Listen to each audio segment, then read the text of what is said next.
Because of Title 42, migrant families and adults have been unable to apply for asylum at ports of entry throughout the pandemic. I'd like to remind the committee that applying for asylum is legal under U.S. and international law.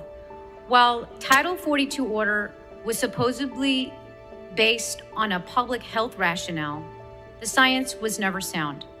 A former senior official in the Trump administration called it a, quote, Stephen Miller special, end quote. This order was a pretext to close the border to Black, brown, and Indigenous people. Our country cannot sustain. We're headed for 3 million this year. People looked at me like I was crazy at the beginning of last year when I said 2 million. But my sources were right. And America cannot support it, regardless of how peaceful you find communities here and there, son. I would say to my colleagues across the aisle in good faith, if you have a problem with Title 42, by all means, use your constitutional access to our judicial system, challenge it in court and defeat it. If you think it's wrong and illegal, unconstitutional, by all means, defeat it judicially. Right now, it's a legal tool that's needed on the border. If we take it away, I'm afraid that the demise of our nation will accelerate. I'm here today with one message. Title 42 has failed. 2 years and 1.7 million expulsions later, border encounters are on track to hit record levels once again. The evidence is clear. Title 42 is neither a meaningful public health measure nor a successful deterrent. One statistic in particular demonstrates this failure.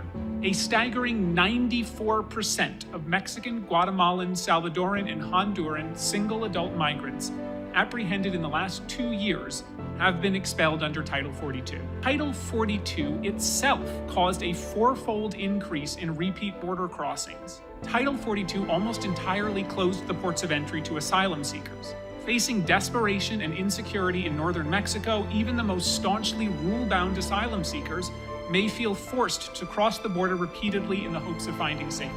The administration should ensure safe reception of people seeking asylum with support and legal information provided through border shelter networks, and should work to establish a fair, timely, and accurate asylum process in communities where asylum seekers will stay.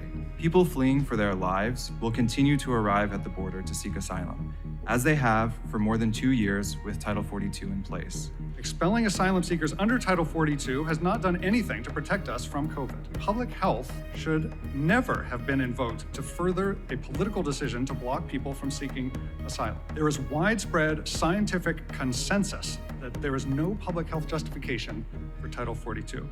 As Dr. Fauci stated, COVID-19 transmission, quote, is not driven by immigrants, end quote. Expelling migrants is not the solution to an outbreak. We have strategies to drive the risk of COVID-19 to near zero with evidence-based public health tools. You know these: mass social distancing, testing, and vaccines. Do each of you believe that your position on Title 42 is righteous, that you have eloquently stated, each of you? Do you believe you're righteous and solid in your position? Mr. Melnick? I believe the facts and the data support the conclusion. Yeah, you may be a congressman one day, sir, up here. And if you're solid in your position, may I say, you could say, yes, I'm solid in my position. Mr. Kazuka? Our opposition to Title 42 comes from our belief. I'm not asking where it came from, just you feel compliance solid. with U.S. law and treaty obligations. So you feel it's a righteous position that you've presented? It is the lawful position. Okay, I'm glad you said that. One would hope that your lawful position and your determination is also based upon what you feel is right. That's what righteous means. Dr. Richards? My statement reflects scientific evidence and medical and public health science. Thank you. So you feel solid about it? It's a right position, a righteous position. I don't know why we're avoiding the word righteous. But I stand by my statement. Thank you. Our Republican colleagues can't have it both ways. Just weeks ago, they decried President Biden as not doing anything on the border. And then when he lifts Title 42, claiming what he was doing was working, so let's keep doing what he was doing. The fact of the matter is migration patterns have been changing, and we started seeing that change 10 years ago.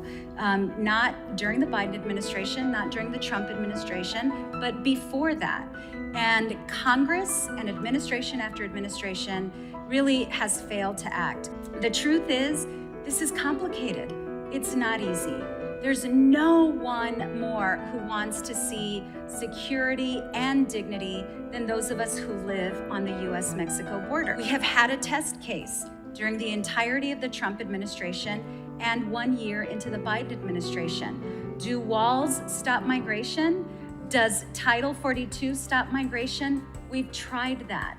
And for colleagues of mine who want to stop migration, I hope that the test case has proven up what works and what doesn't work. When members say people need to get in line or do it the right way, yes or no, has Congress created a line or a right way? For almost every migrant who comes to the border, the right way is to cross the border and seek asylum, because seeking asylum is legal. There is no other pathway. When was the last time Congress updated immigration law? 1996, but that was basically last time. So it's been almost 25 years. I think this is a very important hearing. I think it's timely. Title 42, as I mentioned, is a tool of the CDC, the Centers for Disease Control, and it was used as a public health declaration. There's been a lot of talk about the rule of law, and frankly, the rule of law is that you can come to a port and you can apply for asylum, and we're not following that rule of law.